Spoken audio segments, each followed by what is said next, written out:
नमस्कार दोस्तों, आप सभी लोगों का हमारे YouTube channel agri with Pushpendra में हार्दिक स्वागत है। उम्मीद करते हैं आप लोग बहुत अच्छे होंगे।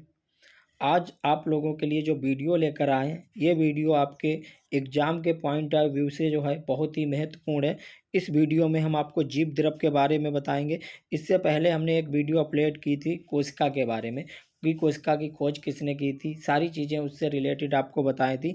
उसी का सेकंड पार्ट आज हम लेकर आए हैं जीव द्रव के बारे में। चलिए स्टार्ट करते हैं, देख लेते हैं जीव द्रव क्या होता है। फटाफट जो है देरी ना करते हुए तेज़ी के साथ चलिए। सबसे पहले आपको बताते हैं कि जीव द्रव क्या होता है। ठीक है, देखिए जो जीव द्रव होता है ये होता क्या है। ठीक है, अब इसके बाद हम आपको ये भी बताएंगे कि एक जीव द्रव होता है, एक कोशिका द्रव होता है। यानी कि आपका प्रोटोप्लाज्म और जो है साइटोप्लाज्म दो होते हैं। सबसे पहले हम जीव द्रव को जान लेते हैं, उसके बाद जीव द्रव और कोशिका द्रव को जानेंगे। जीव द्रव होता क्या है, कोशिका के जो है कोशिका झिल्ली के अंदर संपूर्ण पदार्थों को जीव द्रव कहते हैं। यानी कि जो भी आपकी कोशिका है और कोशिका के झिल्ली के अंदर जितना भी आपका संपूर्ण पदार्थ है उसको क्या बोलते हैं, जीव द्रव बोलते हैं। सेकंड इसकी डेफिनेशन आपकी और दी हुई है कि सेकंड डेफिनेशन क्या है। सेकंड यह है कि कोशिका द्रव तथा जो है केंद्रक दोनों को मिलाकर जीव द्रव का क्या होता है, निर्माण होता है। या हम कह सकते हैं कोशिका द्रव तथा जो है आपका केंद्रक दोनों को मिला के जीव द्रव कहलाते हैं। अगर बात करते हैं कोशिका द्रव और जो है जीव द्रव की, तो सपोज करिए ये हमारा क्या है, एक हम जो है कोशिका को यहाँ पे लेते हैं इस प्रकार से। ठीक है, हमने मान लीजिए ये हमारी क्या है, कोशिका है, और यहाँ पे हमारा जो है सेकंड क्या होता है, मान लीजिए सेकंड हमारा जो है ये हमारा क्या है, इसके अंदर जो है केंद्रक है। ये क्या है, केंद्रक है। अगर हमारा जो है ये हमारी क्या हो गई, कोशिका जो है झिल्ली हो गई, या इसको हम क्या बोलते हैं, कोशिका कला भी बोला जाता है। इसको क्या है, कोशिका कला भी बोला जाता है। ठीक है, अब सपोज करिए ये हमारा क्या हो गया, ये हमारा जो है केंद्रक हो गया। क्या हो गया, केंद्रक हो गया। तो ये वाला जो है केंद्रक, ठीक है, ये केंद्रक है। और जो कोशिका कला है यानी कि कोशिका झिल्ली, इसके बीच में जो भी आपका चारों तरफ जो है तरल पदार्थ पाया जाएगा वो आपका क्या कहलाएगा, वो आपका कोशिका द्रव कहलाएगा। क्या कहलाएगा, कोशिका द्रव कहलाएगा। अब वही चीज़ है कि जीव द्रव क्या होता है, जीव द्रव में आपका कोशिका द्रव यानी कि ये वाला कोशिका द्रव जो हो गया आपका, साइटोप्लाज्म सीपी हो गया, और केंद्रक हो गया। ठीक है, तो दोनों को मिला के आपका क्या कहलाता है, जीव द्रव कहलाता है। ठीक है, समझ गए हो, नहीं तो आगे चित्र के द्वारा समझा देंगे। आगे चलते हैं, अब जान लेते हैं कि आपका जो कोशिका है यानी कि कोशिका केंद्र जो जीव द्रव है, जीव द्रव जो है इसकी खोज किसने किए थे, किसने क्या नाम दिए, उसको जान लेते हैं। देखिए अल्फांसो कोएटी जो थे, इन्होंने 1772 में सबसे पहले देखा कि कोशिका में एक जो है जीवित पदार्थ होता है। इन्होंने नाम वाम कुछ नहीं दिया था, इन्होंने सिर्फ उसको देखा था और बताया था। उसके बाद अगले आपके वैज्ञानिक थे फेलिक्स जो है डुजार्डिन। ये 1836 में इन्होंने अमीबा में जीवित पदार्थ का अवलोकन किया और इसे सारकोड नाम दिया। ये याद रखना है, क्या नाम दिया था इन्होंने, सारकोड नाम दिया था। और इन्हीं को जो है अगर पूछा जाए आपसे कि जीव द्रव की खोज किसने की है, तो आपके जो है डोजार्जिन जो थे, इन्होंने क्या जीव द्रव की खोज भी की है, इनको माना जाता है।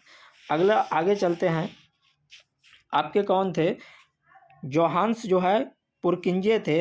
इन्होंने जो है ये बताया कि जेली जैसे पदार्थ को हम क्या है, प्रोटोप्लाज्म कहते हैं। या सीधा सा आ जाए आपका क्वेश्चन कि जो प्रोटोप्लाज्म था इसका नाम किसने दिया, जीव द्रव जो है प्रोटोप्लाज्म नाम किसने दिया, तो आपको कौन थे, पुरकिंजे जो थे, इन्होंने प्रोटोप्लाज्म नाम दिया था।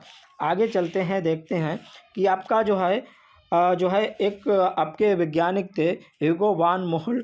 इन्होंने पौधे की भ्रूण कोशिकाओं में मौजूद जो है आपका प्रोटोप्लाज्म की प्रकृति का अध्ययन किया और इसके लिए इन्होंने इसको प्रोटोप्लास्ट नाम का सुझाव दिया। ऐसे ही आपके एक अन्य वैज्ञानिक थे, ठीक है, उनका नाम क्या था, मैक्सवेल। इन्होंने जो है जीव द्रव सिद्धांत का प्रतिपादन किया। ठीक है, इन्होंने क्या किया था, जीव द्रव जो है सिद्धांत, इसका प्रतिपादन किया था इन्होंने। ठीक है, और जो है इन्होंने ये बताया था कि कोशिका जीवित पदार्थ का एक संचय है।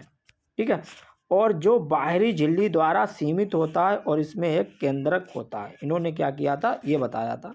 आगे चलते हैं, आपके हक्सले साहब आए। हक्सले ने क्या बताया, कहा कि जीव द्रव जीवन का भौतिक आधार है। तो कभी कभी एक नंबर में क्वेश्चन पूछ लिया जाता है कि जीव द्रव को जीवन का भौतिक आधार किसने कहा, तो आपके हक्सले साहब थे। इन्होंने जीव द्रव को जीवन का भौतिक आधार कहा। ठीक है, चलिए उसके बाद जो है आगे चलते हैं। आपका यहाँ पे जो है इसको देखते हैं, ये आपका जो है पूर्ण नहीं है, चलिए कोई बात नहीं, इसको आधे यहाँ से देख लेते हैं हम।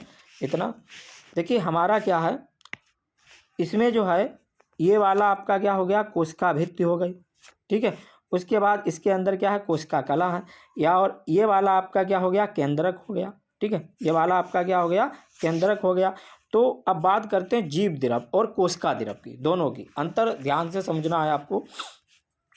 जो आपका ये वाला भाग है जिसमें आपको केंद्रक को छोड़ दिया जाए, तो केंद्रक के बाहर और जो है आपका कोशिका कला या कोशिका भित्ति के अंदर आपका ये वाला जो है कोशिका कला और केंद्रक के बीच का जो भाग है ये वाला, इसमें जो तरल पदार्थ भरा हुआ है इसको क्या बोला, इसको जो है कोशिका द्रव बोला गया। क्या बोला गया, कोशिका द्रव इसको बोला गया। ठीक है, और उसके बाद आपका अगर केंद्रक और कोशिका भित्ति ये सबको शामिल कर लिया जाए तो ये वाला पूरा का पूरा भाग आपका क्या कहलाया गया, ये आपका जीव द्रव कहलाएगा। क्या कहलाएगा, जीव द्रव। ठीक है, इसीलिए आपको क्या बोला गया, कोशिका द्रव। इसीलिए क्या बोला गया, कोशिका द्रव। ठीक है, उसके बाद प्लस केंद्रक, यानी कि केंद्रक को भी मिला दें कोशिका द्रव में तो वो आपका क्या कहलाएगा, जीव द्रव कहलाएगा। ठीक है, उम्मीद करते हैं आप लोग समझ गए होंगे। आगे चलते हैं। आगे जो है हम सबसे पहले देखेंगे कि जीव द्रव के भौतिक गुण, कि जीव द्रव जो होता है इसके भौतिक गुण किस प्रकार के होते हैं, इसको जो है जान लेते हैं। पहला है आपका जीव द्रव क्या होता है, चिपचिपा होता है। कैसा पदार्थ होता है, चिपचिपा होता है, पारभासी होता है, जेली की तरह होता है, अर्ध तरल है और अनेक प्रकार के ठोस, तरल और गैस क्या होती हैं इसमें आपकी तैरती हुई रहती हैं। ठीक है, जीव द्रव जो है, एक चीज़ और आपको बता दें, जीव द्रव जो है अगर इसमें पानी की मात्रा कम हो जाती है तो ये आपका क्या होता है, निष्क्रिय हो जाता है, और उसके बाद जो है ये आपका पारभासी है, इससे आपका क्या होता है, अपारदर्शी हो जाता है, फिर इसके आर पार नहीं दिखता है। ठीक है, नेक्स्ट है आपका, आगे चलते हैं, देखते हैं कि यह जल में अविलय है, यानी कि जल के साथ क्या है, मिलता नहीं है, किंतु इसकी अत्यधिक मात्रा जो है को अवशोषित कर सकता है। ये जल से क्या होता है, भारी होता है। अगला है कि जीव द्रव अत्यधिक जो है प्रत्यास्थ होता है और अपने सामान्य स्वरूप से 25 गुना अधिक फैल सकता है। इसी प्रकार तुरंत अपनी सामान्य स्थिति में क्या लौट सकता है। जैसे आप लोग क्या है, सेंटर प्रेस वगैरह खाते हो, क्या सेंटर प्रेस खाते हो, अगर क्या है जैसे मान लीजिए ये आपका जीव द्रव है, आप लोग सेंटर प्रेस खाते हो तो आप देखते हो कि सेंटर प्रेस को चबा चबा के क्या, छोटी सेंटर प्रेस को खींच के जो है इधर से इतना लंबा, इधर से इतना लंबा क्या है खींच सकते हो। वही बोल रहा है कि अपनी सामान्य रूप से जो है 25 गुना तक इसको क्या है, इस प्रकार से बढ़ाया जा सकता है, रस्सी के धागे के समान। ठीक है, अगला चलते हैं। जीव द्रव जो है, जीव द्रव की श्यानता जो है बदलती रहती है, कभी भी एक जैसी नहीं रहती है। यहाँ तक कि एक कोशिका के अंदर विभिन्न स्थानों पर भिन्न भिन्न, मतलब कह रहा है कि एक ये कोशिका है, ये क्या है, एक कोशिका है, इसी कोशिका में क्या है, इसी कोशिका में जैसे एक स्थान ये हो गया, एक स्थान ये हो गया, एक स्थान ये हो गया, अलग अलग स्थानों पर भिन्न भिन्न। ठीक है, एक ही स्थान पर भिन्न अवस्थाओं में अलग अलग होती है। कह रहा है कि अगर आपके एक ही कोशिका के अंदर अलग अलग स्थानों पे भी क्या होती है, इसकी जो श्यानता होती है वो अलग अलग होती है। आगे चलते हैं, देखते हैं। जीव द्रव जो है आपका सॉल से जेल अवस्था या इसके विपरीत क्या है, बदलता रहता है। ठीक है, ये आपकी जीव द्रव की भौतिक प्रकृति है। ठीक है, अब देखिए जेल अवस्था और सेल अवस्था, दो अवस्थाएं होती हैं। जो आपकी जो है सेल अवस्था होती है, इसको ध्यान से समझना। ठीक है, जो आपकी सेल अवस्था होती है, ये अवस्था कौन सी कहलाती है, ये तरल अवस्था कहलाती है। कौन सी, तरल अवस्था कहलाती है। ठीक है, उसके बाद जो आपकी जेल अवस्था होती है, जेल अवस्था को हम क्या बोलते हैं, गाढ़ी अवस्था बोलते हैं। ये क्या अवस्था कौन सी कहलाती है, गाढ़ी अवस्था जो है आपकी कहलाती है। ठीक है, तो ये आपका क्या हो गया, गाढ़ी अवस्था हो गई, ये तरल अवस्था हो गई। ठीक है, उसके बाद आपका है कि ये आपका क्या है, जेल अवस्था से साल अवस्था और सैल अवस्था से जेल अवस्था में क्या होता है, बदलता हुआ रहता है। ठीक है, उसके अलावा आगे चलते हैं, देख लेते हैं, जैसे ताप, प्रकाश, विद्युत प्रवाह, पीएच परिवर्तन, ये भी इसमें क्या होते रहते हैं। आगे चलते हैं कि जीव द्रव जो है चूंकि कलिल विलयन है, अतः ब्राउनिंग जो है गति प्रदर्शित करता है। इसके कण एक समय जो है इधर उधर क्या है, भागते रहते हैं। ठीक है, चलिए हम जो है देख लेते हैं ब्राउनिंग गति क्या होती है। क्या है, ब्राउनिंग गति जो होती है ये क्या होती है। ठीक है, ब्राउनिंग गति को हम जो है देख लेते हैं सबसे पहले कि ब्राउनिंग गति क्या होती है। ठीक है,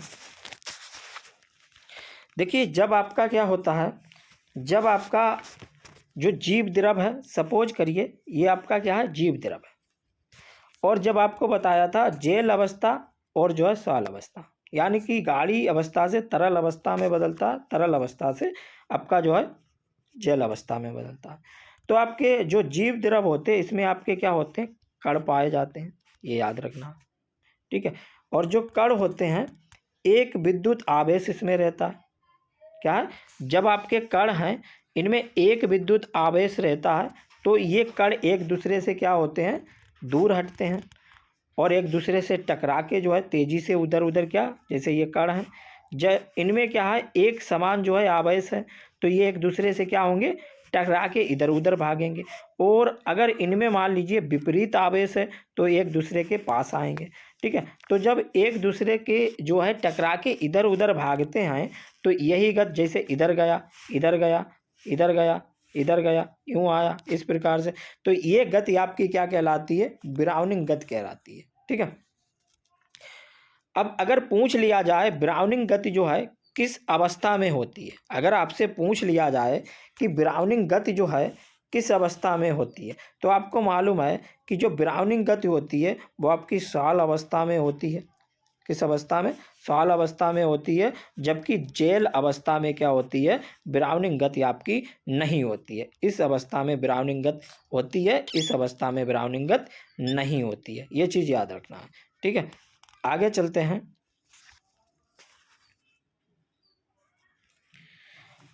आगे है कि जीव द्रव पर प्रकाश पुंज डालने से इसके किरणें जो है इसको क्या करती हैं, प्रकाश को छितरा देती हैं। ये टिंडल घटना जो है कहलाती है। अतः प्रकाश का मार्ग तथा ये कण हमें क्या है, दिखाई देते हैं। जैसे मान लीजिए आप देखें टिंडल घटना का मतलब क्या, जैसे ये आपका जीव द्रव है, जीव द्रव के अंदर ये आपके कण हैं, अगर इस पर प्रकाश डालेंगे तो जो जीव द्रव में कण हैं ये कण क्या करते हैं, इस प्रकार को इस प्रकार से चारों तरफ क्या करेंगे, छितरा देंगे, बिखेर देंगे। तो यही आपकी घटना क्या कहलाती है, टिंडल घटना कहलाती है, जिससे हमें ये कण क्या है, साफ साफ दिखाई देते हैं। आगे आगे चलते हैं, देखते हैं फटाफट। जीव द्रव जो है कोशिका के अंदर इधर उधर क्या करता है, घूमता है, जिसे प्रवाही गति या जो है जीव द्रव परिभ्रमण कहते हैं। ठीक है, जीव द्रव जो है जब कोशिका के अंदर इधर उधर घूमता है तो उसे क्या कहते हैं, परिभ्रमण कहते हैं। उसके बाद जो है यदि ये गति एक ही बड़ी रिक्तिका के चारों ओर होती है तो इसे क्या बोलते हैं, घूर्णन बोलते हैं। किंतु जब ये आपकी अनेक रिक्तिकाओं के चारों ओर होती है तो इसे क्या बोलते हैं, परिसंचरण बोलते हैं। ठीक है, जैसे मान लीजिए ये आपका क्या है, जीव द्रव है, और ये मान लीजिए जीव द्रव ये आपका क्या है, एक आपकी रिक्तिका है, इसके चारों ओर इस प्रकार से घूम रहा है तो इसे क्या बोलेंगे, आपका घूर्णन बोलेंगे। और अगर यही जीव द्रव आपका, ठीक है, यही जीव द्रव आपका पूरी जो है पूरे जो है इस प्रकार से चारों तरफ घूमे तो इसे क्या कहेंगे, परिसंचरण कहेंगे, क्योंकि इसमें आपकी अनेक रिक्तिकाएं क्या होंगी, आ जाएंगी। तो आप जो है परिभ्रमण और जो है घूर्णन और परिसंचरण क्या है, समझ गए होंगे। आगे चलते हैं कि जीव द्रव जो होता है आपका, इसके हम रासायनिक देखते हैं, केमिकल जो है नेचर देखते हैं कि इसका केमिकल नेचर किस प्रकार का होता है। देखिए आपको बताया था कि जीव द्रव में आपके क्या होते हैं, जीव द्रव में आपके विभिन्न प्रकार की क्या होती हैं, गैसें मिली हुई रहती हैं। ठीक है, गैसों में हम देखेंगे कि आपका क्या हो गया, पहला आपका जो है कार्बन हो गया, ठीक है, उसके बाद हाइड्रोजन हो गया, उसके बाद ऑक्सीजन हो गया, नाइट्रोजन हो गया, कैल्शियम हो गया, मैग्नीशियम हो गया, लोहा हो गया, क्लोरीन हो गया, फास्फोरस और गंधक हो गया, मैग्नीशियम हो गया। इसके अलावा आपके जो है पोटेशियम हो गया, सोडियम हो गया और अन्य चीज़ें जो है क्या होती हैं, पाई जाती हैं। चलिए इसको देखते हैं कि अगर बात करते हैं आपको क्या है, 3 गैसें CHO, ये कितनी होती हैं, लगभग 99% पाई जाती हैं। कार्बन की बात करते हैं 10.50। अगर हाइड्रोजन की बात करते हैं 10.00। ऑक्सीजन की बात करते हैं 76.00, यानी कि 76 आपका जो है। नाइट्रोजन की बात करते हैं तो आपका नाइट्रोजन कितना होता है, 2.50। उसके बाद कैल्शियम की बात करते हैं 0.02, मैग्नीशियम 0.02, लोहा 0.01, क्लोरीन 0.10, उसके बाद फास्फोरस का 0.30। उसके बाद आपका गंधक की बात करते हैं, गंधक आपका जो है 0.20। पोटेशियम की बात करते हैं 0.30। सोडियम की बात करते हैं 0.04। अन्य की बात करते हैं 0.01। तो ये आपकी क्या होती हैं, जो आपका जीव द्रव होता है उसमें आपकी क्या होती हैं, गैसें जो है पाई जाती हैं, ठीक है। ये आपकी क्या है, रासायनिक प्रकृति में है। उसके बाद हम देखते हैं कि जो जीव द्रव होता है, जीव द्रव में आपकी क्या होती हैं, इसके अलावा जो है कई सारी चीज़ें पाई जाती हैं, ठीक है। अब देखिए जीव द्रव जो है आपका क्या है, एक कलिल विलयन है, ठीक है। जीव द्रव क्या है, कलिल विलयन है आपका, ठीक है। उसके बाद जो है कलिल, अगर पूछ लिया जाए कि जो आपका कलिल विलयन है, ठीक है, जो आपका क्या है कलिल विलयन है, ठीक है, कलिल विलयन है, इसकी प्राकृत का पता किसने लगाया था, तो इसका प्राकृत का पता जो है आपके फिशर थे, ठीक है। कौन थे आपके, फिशर थे और आपके जो है हार्डी थे। इन्होंने क्या किया था, इसका पता लगाया था, फिशर और हार्डी थे, ठीक है। आगे चलते हैं, देखते हैं कि जो है आपका जीव द्रव में क्या क्या चीज़ें पाई जाती हैं। पहले जो है हम अगर बात करते हैं जल की, क्या है आपकी, अगर जल की बात करते हैं तो जल आपका जो है जीव द्रव में कितना पाया जाता है, कितना नहीं, उसकी बात कर लेते हैं, ठीक है। देखिए जल आपका जो है पादप कोशिकाएं जो होती हैं, ठीक है, पादप में आपका कितना होता है, लगभग 75 से जो है आपका लगभग 85% तक। और भाई अगर जंतु की बात करें, जंतु कोशिकाओं वाला, तो जंतु कोशिकाओं में आपका कितना होता है, लगभग आपका जो है 67 से 70% पाया जाता है, ठीक है। उसके बाद अगर बात करते हैं जल की, देखिए जल जो है ये आपका क्या है, सार्वभौमिक विलायक होने के नाते जो है इसमें अनेक प्रकार के जल में आपके क्या होते हैं, बहुत सारे यौगिक क्या होते हैं, घुले हुए रहते हैं। उसके बाद जो है जल का जो है कलिल विलयन बनाने में बहुत बड़ा क्या होता है, रोल होता है। जल जो है आपका अनेक पदार्थों का संवाहन करता है, यानी कि संवाहक होता है। उसके बाद जो है बात करते हैं अगला आपका कार्बोहाइड्रेट की, ठीक है।